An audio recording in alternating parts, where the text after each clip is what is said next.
How you guys doing today? It's Anthony Ganji. Welcome to another episode of Tear Talk. Guys, I want to revisit the Melodee Buzzard case because when me and Russ did this discussion a few days ago, and I definitely recommend you watch it because it's very detailed.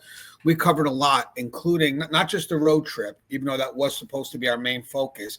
We started talking about Ashlee's past, and we did focus a little bit on 2021. When she had a mental health breakdown. And I think that's very pivotal in this case. As we know, Melodee's father, he passed. He passed 6 months after Melodee was born. And Ashlee at that point became, to some extent, the sole caretaker, even though she was at some point, I would like to think in good relations with the paternal side. But in 2021, Ashlee had a mental health breakdown. She had to be admitted for psychiatric care. And during that time, there was looked like could have been a custody battle. So while Ashlee was going through all this mental health concerns, trying to get herself corrected, trying to get getting the help she needed, behind the scenes, there were pushes for custody for Melodee from the paternal side. And I think that is what triggered where we are at today. I think that this really could be a custody battle. And we said this a couple of days ago, but it's starting to come out now. And I think the narrative that the media pushed right off the bat made it look like the child was in danger, human trafficking. I mean, they went into all these tangents. But our discussion with Russ, my discussion with Russ, it's like, well, what about if that stay at the mental health hospital, she felt betrayed while she was going through whatever it was that she was going through? People behind her back were trying to take custody of Melodee. Now, whether that's needed or not, that's still another question. But with that said, it gives us an understanding of her perspective. She doesn't want to lose her child, or she doesn't want that child going to that family because maybe she thinks that if the child does go to that family, I will lose her forever. You know, maybe right now she could have taken the child to another family or someone that she trusts while she gets the help she needs. And then hopefully when she is ready, she can go back and build that relationship with her daughter that she wants. Because right now, maybe she's a victim of mental health concerns. Maybe she's very aware of those mental health concerns. And maybe she wants to do something about it. But in the process, maybe I need to have Melodee taken care of by someone I can trust. So while I go through this, there's no one trying to take the baby away. Because last time she went to get help, that's what happened. Last time she went to get help, it looked like someone tried to take the baby away. Or at least that's what comes out in the research I've done.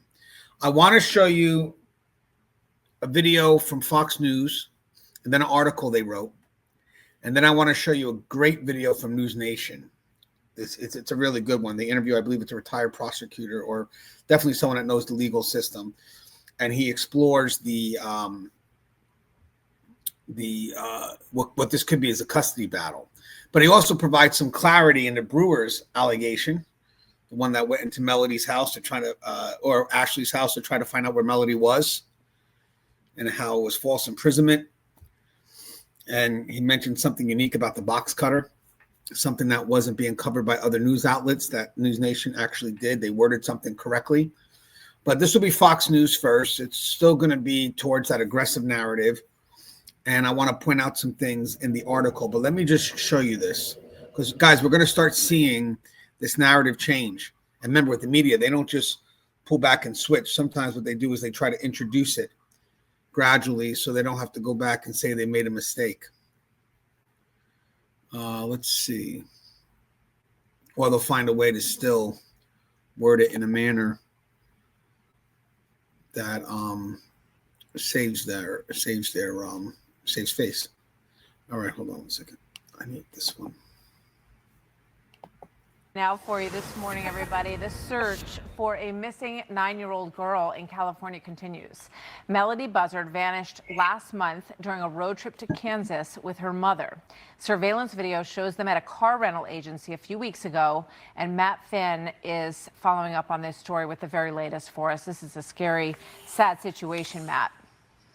Yeah, Martha, 9-year-old Melodee Buzzard. She was reported missing by a school administrator 1 month ago today. And since then, police say Melodee's mother, Ashlee, held a man against his will at her home. He claims it's because she revealed where her daughter is. Now, Ashlee, with the short hair, pleaded not guilty in court this week for a felony false imprisonment charge for allegedly locking a man in her home while holding a box cutter. Ashlee and her missing daughter, 9-year-old Melodee, went on a 3-day road trip last month from Southern California to Nebraska. Detectives say Melodee, the little girl, was last seen on video surveillance on October 9th between the Colorado and Utah border. Police say her mother intentionally switched out a California license plate on a white Chevy Malibu rental car with a New York plate. Little Melodee has not been seen since that road trip.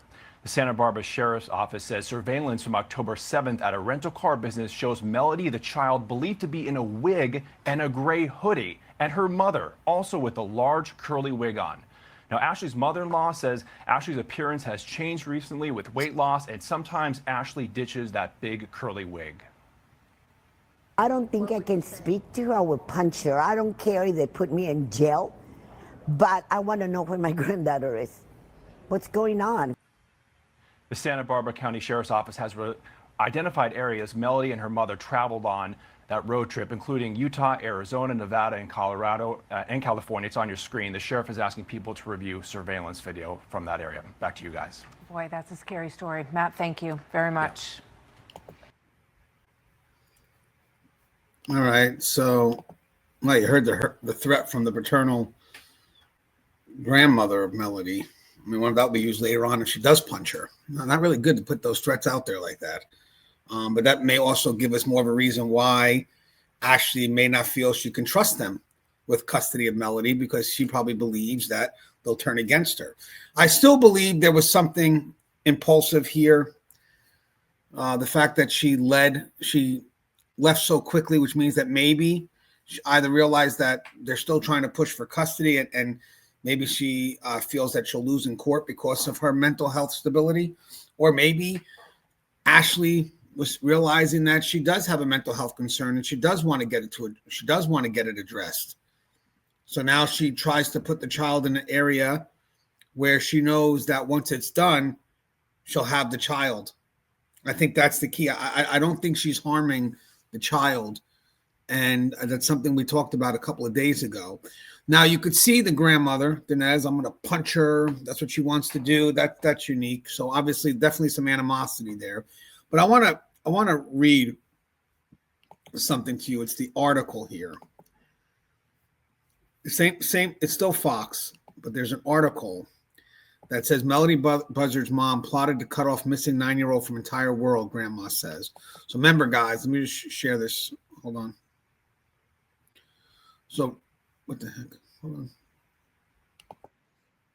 Let me mute this because there's a background noise here. We don't want that. There you go. All right, so let me go ahead and share this. I want to show you this article real quick. So again, the title of this article, let me just get rid of this too. Hold on. Don't need this. Close. All right, so the article here is Melodee Buzzard's mom plotted to cut off missing 9-year-old from entire world, grandma says. So think about just the bias here that's being put out there. But this is what the grandma says. Santa Barbara County deputies say Ashlee Buzzard cannot provide verifiable explanation for daughter's location. It says cannot. I think it's she will not. I think that's really, the verbiage there is unique. It says cannot. That's unique. Why do they say cannot?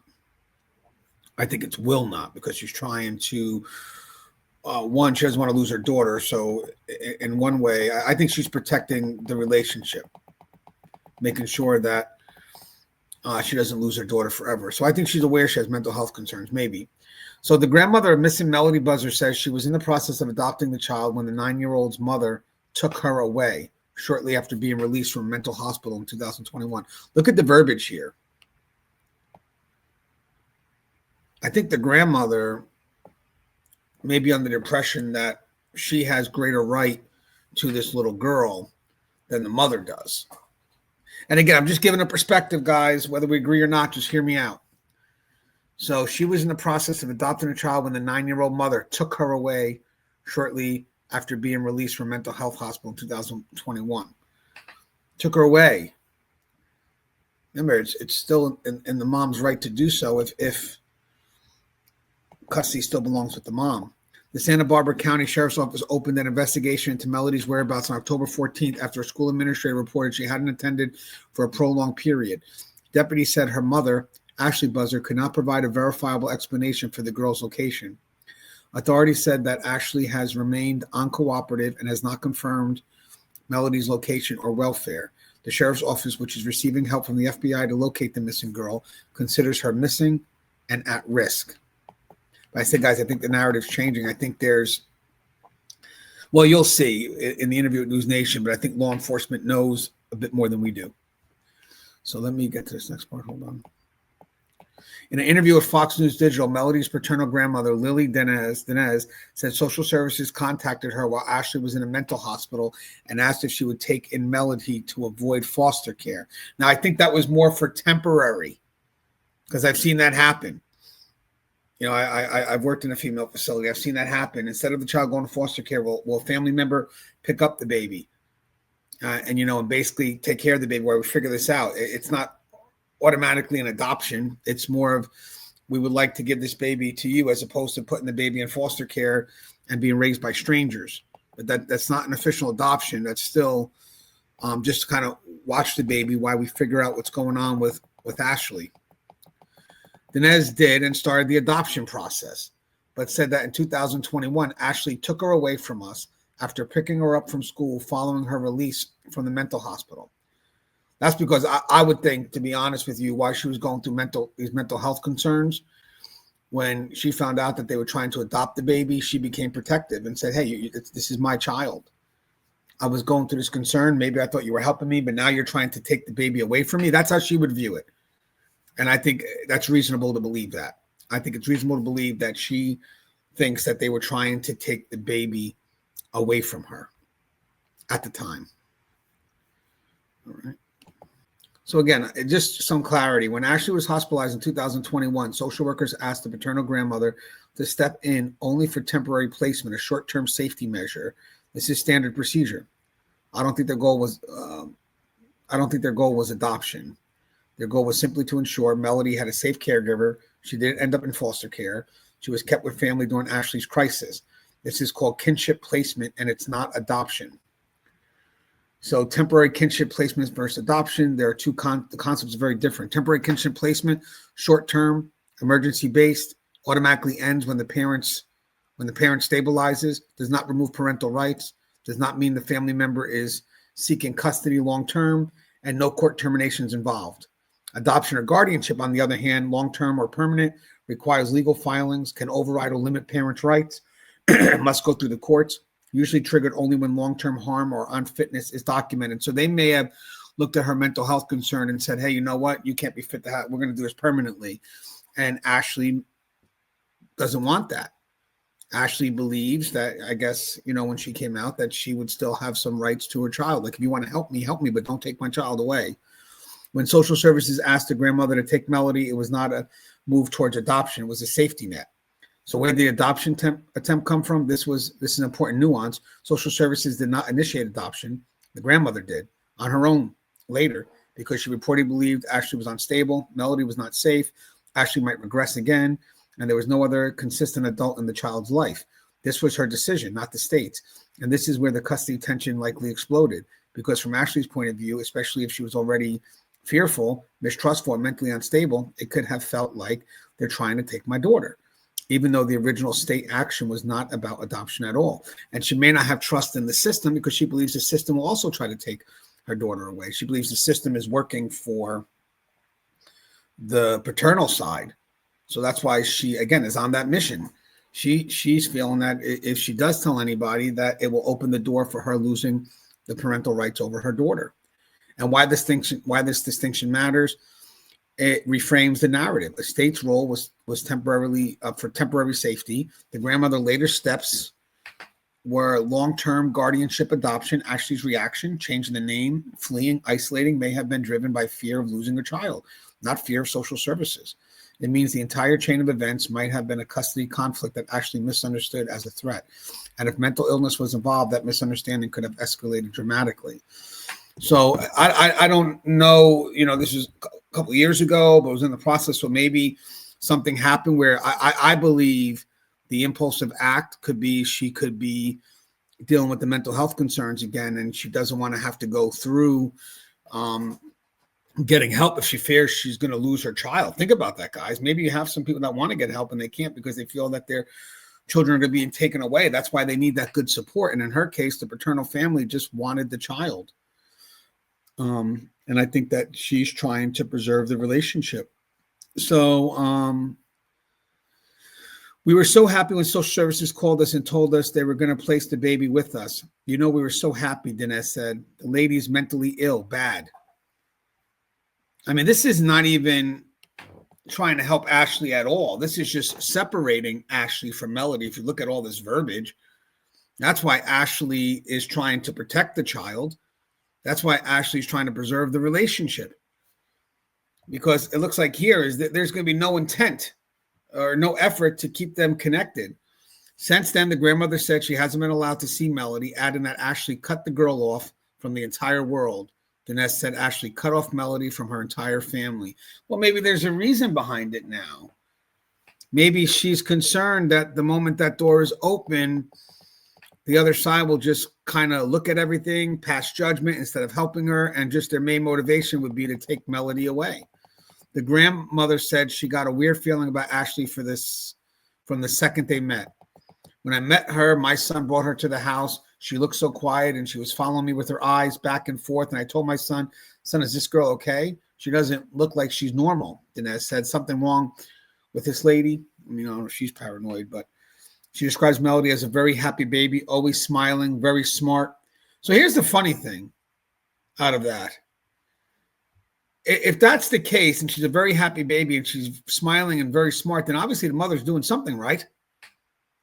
If the mother is right now the one that's really been her primary caregiver and the child is happy and smiling, then the mother's got to be doing something right.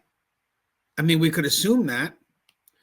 And again, if she is having a mental health breakdown, then why don't we show the mother's support by, helping her with Melodee so she can get her concerns addressed. Not as if you need this help, then it's a chance for us to take the baby. It's like a window. When I met her, my son brought her to the house. Oh, wait, sorry, hold on. I know that maybe somebody out there in this world knows where my baby is. Somebody knows where my baby is. There's a possession there. Look at that. Somebody has to know, Dinesh said. According to authorities, Ashlee left California with her 9-year-old daughter on October 7th and traveled as far as Nebraska in a Chevrolet Malibu bearing a California license plate with a return trip, including Kansas. Guys, you got to check out this video of me and Rustic because we break this a lot down. I mean, we even touch on the paranoia aspect, trying to see the world how she sees it. And I think this is finally a glimpse into that perspective because we haven't had that perspective. I think we know the rest here. Let me just skim down, see if there's anything else new here because that's just going over. Yeah, we know this. Okay, so let's get done with that. And I want to show you this video. This is interesting. Let me check one more thing. Let me see something. Actually, I was looking for the whole interview here, but I don't have it. I got the whole interview with the prosecutor. I wanted to see the whole segment. All right, so let me show you this. This is great. This is an introduction of the of the narrative. This was done a couple hours ago. I think maybe last night this was released. That's the grandmother, by the way, from the paternal side. Let's see. Okay, so watch this. This is a good one.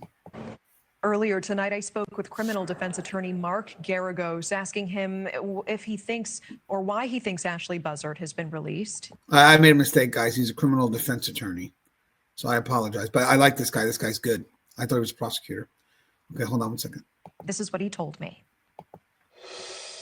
Oh, I think she was released because, frankly, if her little girl was not missing, they never would have filed this second case. This Guys, I apologize. He's talking.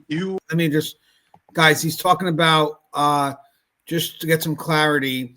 There was a false imprisonment charge that was brought forth by Tyler Brewer, and basically she was arrested on those charges, but then she was released on Wednesday. So obviously people are frustrated with that because they believe that she's a flight risk and all this other stuff, but they did put her on a bracelet. But he's going to explain what the release is, and we'll go into some clarity here why she was released.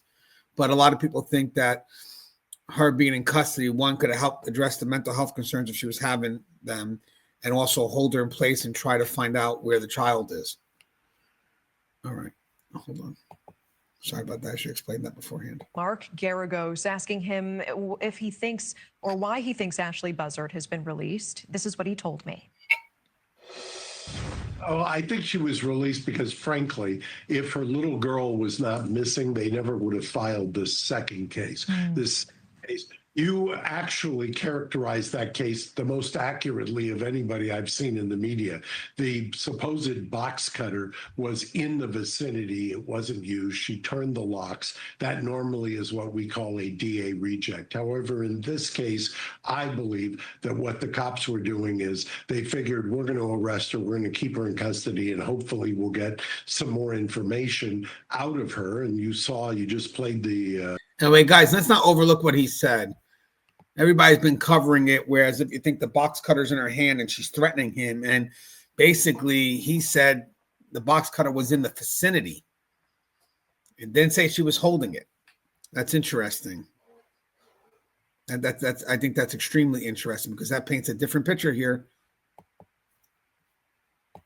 The relative kind of lamenting the fact that she was released, and I understand it's an understandable emotion. I have said since the beginning of this has all the earmarks to me of a custody dispute, but if there are no custody papers, meaning there isn't a custody order, there's nothing for the police to arrest her on. And I'm hopeful that that's what this is. I'm hopeful that the best case scenario is, and what to my mind is maybe a likely scenario, is that she has taken this little girl and to someplace out of state because of a custody dispute, and that the little girl is staying and being taken care of by somebody. It wouldn't surprise me if the officers or the investigators actually have a pretty good idea of where she is. Okay, and first of all, props to our producer Mia Balvin-Cuesta for the accuracy in that reporting. But I want to ask, do you believe there's a good chance that Melodee is still alive? Are you hopeful about that? I actually am. I've been accused of being Pollyannish in this, but normally in these kinds of cases, and where there is a custody dispute, which I suspected initially, and I'm told since this has come about that there is, that is generally the genesis of these things. So I'm hopeful that that's what it is. Somebody is kind of having mental health challenges, and that hopefully she'll be back and with somebody or one family member who at some point safe and sound. Yeah, what do you make of these details? So we see the man here, Tyler Brewer, saying he suspects that Melodee is somewhere in Utah. He claims that Buzzard told him where that is, where the 9-year-old was dropped off, and with whom, with who. He's also concerned that information may not be true, he says, because of Ashlee's mental history and recent behavior as well. We hear both of Melodee's grandmothers also alluding to Ashlee having a history of mental health issues. How does this information fit into what you believe happened here? Well, what the information he was told is consistent with what my gut reaction would be. I don't know that I don't have any special insight other than I've seen this movie before. The mental health issues. One of the reasons I assiduously avoid family law is because you see the worst of people in family law, and it challenges their mental health, especially when there's a custody issue, and people act in ways that you never would expect them in other aspects of their life. So that's part of why I think there are so many challenges here. But law enforcement, like I said, I can think of one way they have tracked her, or presumably tracked her with a phone. They've got the GPS locations. They can then take where she stopped, where they last saw her with the child. They can do, there's certain kinds of analysis, data analysis that they can do at that point. And then they've got whatever Tyler told them. You combine all of that together, it does not surprise me that they've got a pretty good idea where she is. Yeah, and very quickly, I mean, do you think that investigators will be using the charges related to that man, Tyler Brewer, to leverage information about the whereabouts of Melodee? How will they be using this case? Well, I think that's exactly right, because I think based on everything I've heard from the outside, it is not a case they normally, that a prosecutor normally bring. This is something just to, I've used the expression, to sweat her out, to get her to say something. She's on a monitor. She's not going to leave anywhere. And I think that by doing that, they can do a prosecution by proxy. We thank Mark Geragos for joining us tonight. I explained a little bit about prosecution by proxies. I had to look that up as well. But I think what you have here is you have a mother that is afraid she'll lose connection with her child forever. I really believe that. And I mentioned that a couple episodes back. So I'm on the same line as a criminal defense attorney. Maybe my bias, because we're on the same page, I thought he was a prosecutor. But it turns out he's a criminal defense attorney. I enjoyed his interpretation of this.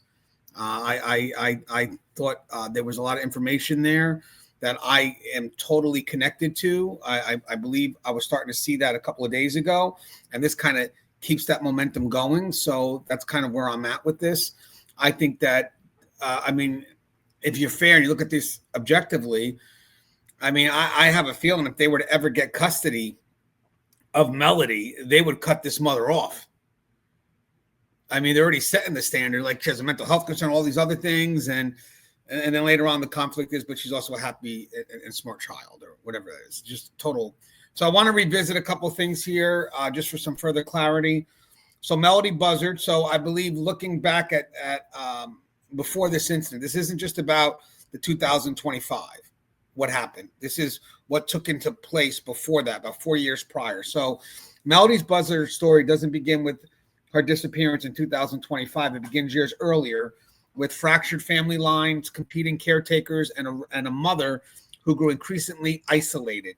Some now believe the entire timeline makes more sense when viewed through the lens of a long, unspoken custody battle. So, as I said, I think the foundation is the early childhood of Melodee, is where the foundation is built on loss. She went through a mental health concern, Ashlee, and at that moment, while she's getting help, you know, she believes that maybe the paternal side will help take the child, you know, because they did take the child. They had the child. They had Melodee there for a while. I believe it would have been the brother maybe of the father that was watching Melodee, if I'm correct. I think it was Melodee's uncle on the paternal side.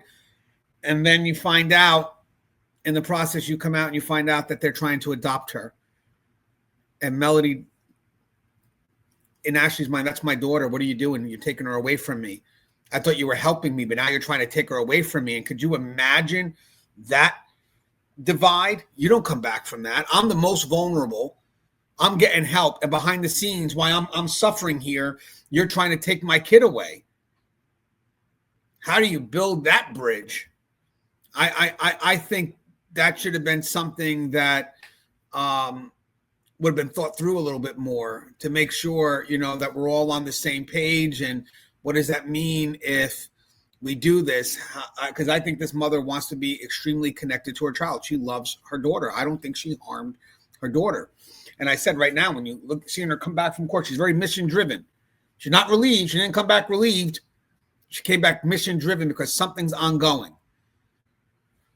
So again, Melodee is born February of 2016. 6 months later, her father dies in a motorcycle crash, leaving Ashlee as a grieving single mother. From 2016 to 2020, Ashlee and Melodee lived near the paternal family in Santa Maria. Ashlee works as a special education aide. Relatives say she begins homeschooling Melodee, but no documentation ever filed at that point. Even at this early stage, two realities emerge: a child with no father and two families, maternal and paternal, who both feel protective rights over Melodee. It may not have looked like a custody fight then, but the foundation was already fragile. So they're building this connection. They're close. So as you can see, they did have a relationship at first, but then something happened. And again, it's the 2021 incident, because that's when you start to see her being isolated.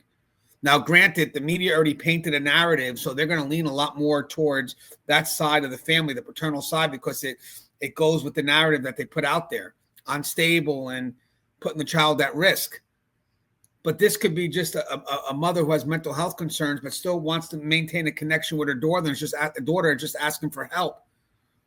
She could be very much aware of what her concerns are, so, and it's good to have that perspective out there. Then you have the custody line is drawn. So now, again, they were close.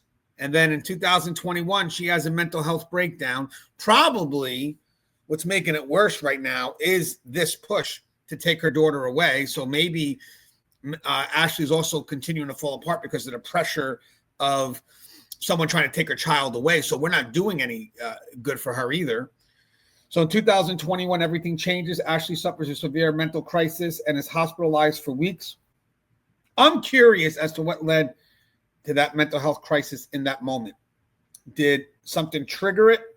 Did she just take off her meds? I mean, what happened there? That would be interesting. But either way, during that time, social services contacts the paternal grandmother, not to adopt Melodee, but to provide temporary kinship placement. This is a crucial distinction. As I mentioned, I'm going to reiterate it again. Kinship placement versus adoption. Kinship placement is temporary, meant only to keep a child safe during a parent's crisis. It does not terminate parental rights. It does not initiate adoption. It ends once the parent stabilizes. I think this became the other side, the paternal side's way of saying, hey, we can grab Melodee now. She's ours. And we'll do it while she's going through this, because that will be the proof. So instead of us trying to help her, we're going to take the child away. Could you imagine how you would feel if that was you, though? Just let's be fair. Let's be empathetic. What about if you went through something like that, and just as you stabilize, you find out that the people that were supposed to help you are now trying to take your child away? What would that cause you to do, especially when you're in a weaker spot for an argument because of your mental health concerns? If they get my child, I'll never see my child again. They'll put down that I'm a risk to her and all this other stuff. Their rights are greater than mine at that point. There'll be a chance that when they get her, they will take her away from me forever. And they'll use my mental health as a way to validate that argument, justify their argument. So I lose my kid forever. So what do? I isolate. And then when I feel it's getting close, I hide the child.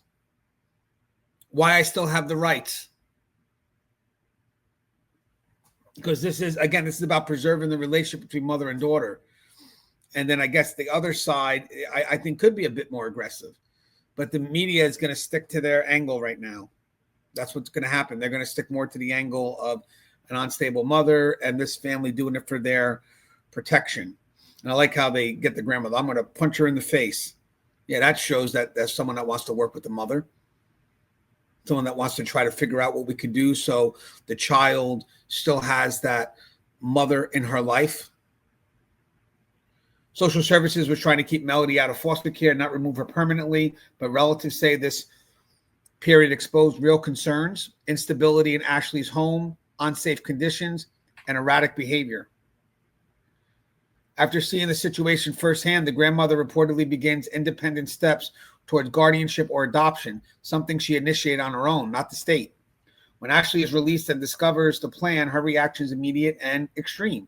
She retrieves Melodee from school, leaves Santa Maria, changes Melodee's last name to Buzzard, and cuts off the paternal family completely. To many, this is the moment the custody struggle becomes a full shutdown, the beginning of years of isolation.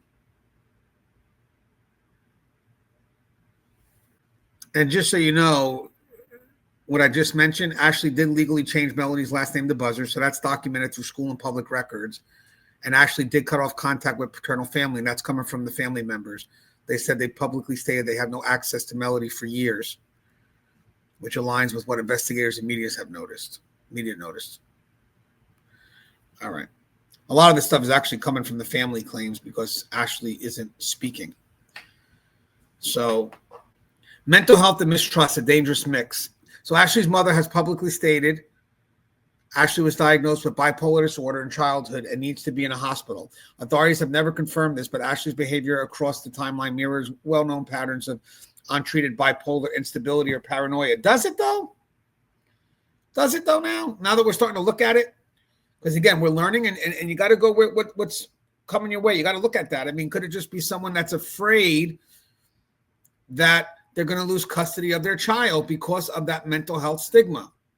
But again, people think because you got the sudden travel, the identity shifts, the wigs, the secrecy, the distrust of others, pulling Melodee away from both sides of the family, erratic decisions, panic whenever custody or oversight arises. These symptoms do not automatically make someone a danger, but they can distort judgment and intensify fear during any custody conflict.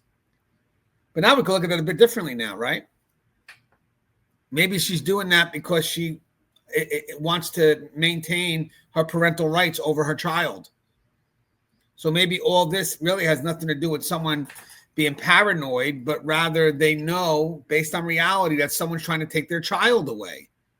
So this may not be a mother who's delusional, but rather a mother who's very in touch with reality because it's happening. And now she's reacting in the best way she can to protect her connection with her child.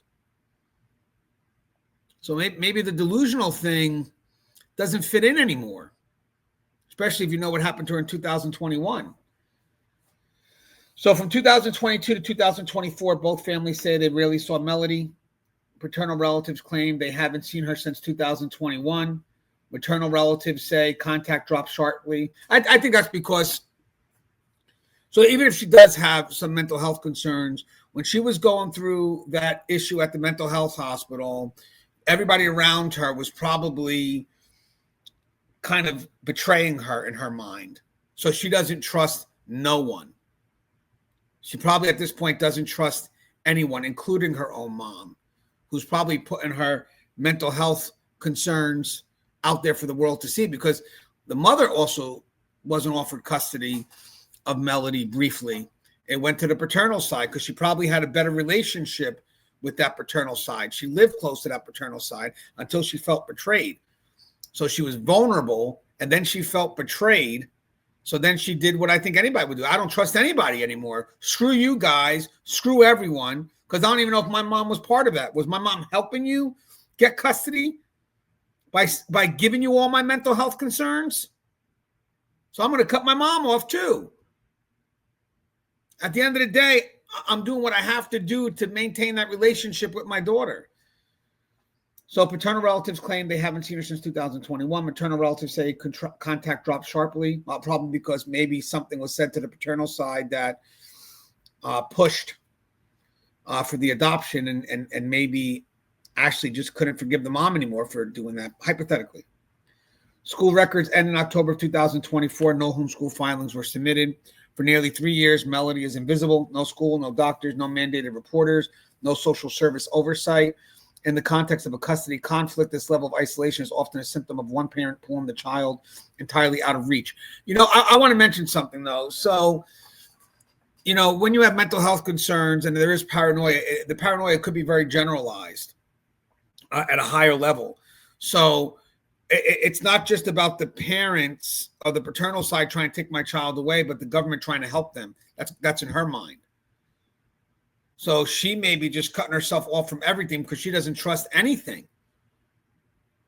You know, when I was sick and I was going through those mental health concerns, social services tried to take my child away. No, we were trying to get, a kinship placement. No. You were trying to help them get my child adopted by them.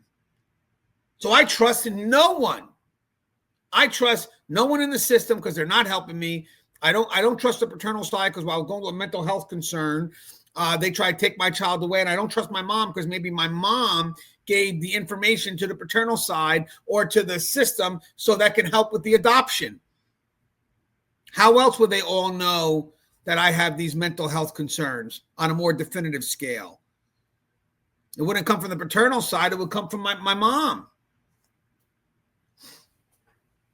So, I mean, it makes sense. There's a giant distrust because of what happened in 2021. Because it all happened right after she got released. So there's the change in behavior right there. That's the point that gives you the intent, motive, whatever it is. That shift right there. We're here. Now we're no longer here. Well, what happened right before it? And I think that something may have happened right now where it just became a greater push. I think she could have felt that she was falling back a bit, maybe, and she needs help, but she's afraid to get help because if she gets help, look what happened last time. So what I'm going to do is I'm going to safely secure my kid over here and then prepare myself to get the help that I need. And I think that makes, I mean, listen, even if it's not the case, I think that really makes a lot of sense within the context. That's fair. And that's something that we discussed days ago in that show I did with Russ. I highly recommend you check that out because we discussed a lot of things, but we did focus on that. A good portion of that show was on that. So, obviously, October 7th, Ashlee and Melodee both wearing wigs, rent a white Chevy Malibu. October 8th, the Malibu appears with switch plates. October 9th, the last confirmed sighting of Melodee in Utah-Colorado border footage. October 10th, Ashlee returns home alone. October 14th, school alerts deputies. Ashlee cannot account for Melodee. October 18th, FBI joins the search. October 22nd, surveillance images released. October 30th, search warrants executed. November 7th, Ashlee is arrested on unrelated false imprisonment charges. To many, the cross-country trip disguises altered plates. Secrecy looks like a final escalation in a custody struggle that has been building for years. Only now the child's missing. I want to go over the prosecution by proxy, how someone else could have benefited. So viewed through the custody lens, prosecuted by proxy becomes a chilling possibility. And this is where we think the false imprisonment comes in. In this context, it means someone else may have allowed or even encouraged Ashlee's decline, knowing the system would ultimately punish her. Here's how it may fit. Ashlee was already vulnerable and deeply afraid. If anyone fed that fear or simply stepped back and let it grow, they wouldn't need to take action themselves. As Ashlee became more erratic, the legal system naturally shifted all suspicion onto her. Her instability became the evidence, and if anyone had long-standing conflict with Ashlee or believed Melodee should have been in their custody, her collapse benefits them. They wouldn't need to accuse her, file anything, or step forward publicly. Her own behavior would do it. This is prosecuted by proxy in the Buzzard case. Someone else may have lit the match, but Ashlee is the one burning under scrutiny because they're all pushing the mental health concern. The false imprisonment was another thing when he visited her, and she looked like she could have been having a mental breakdown. And he tried to say that he was a friend of hers in the past, and I don't know if she changed. But, basically they're pushing that as a way to heighten vigilance on everything that she's doing, when in the end, they could be the antagonist. They could be causing this. But what she did, I think she safely put her child where the child has to go. Safety, one, for the child. I think that was her first thing. And then safety from the child being taken away from her. So again, this definitely creates a different narrative. I think it's something that we really should start looking into. It's not something that's going to go out like wildfire at this point, because if that's the case, then a lot of people are going to have to change how they see her, because they've been saying stuff that really is just bullshit assumptions, especially this one video where she's carving out a pumpkin and one of the news reporters were like, yeah, she looks disconnected. No, she doesn't. She looks like she's going through a mess in a pumpkin just to make the kid happy.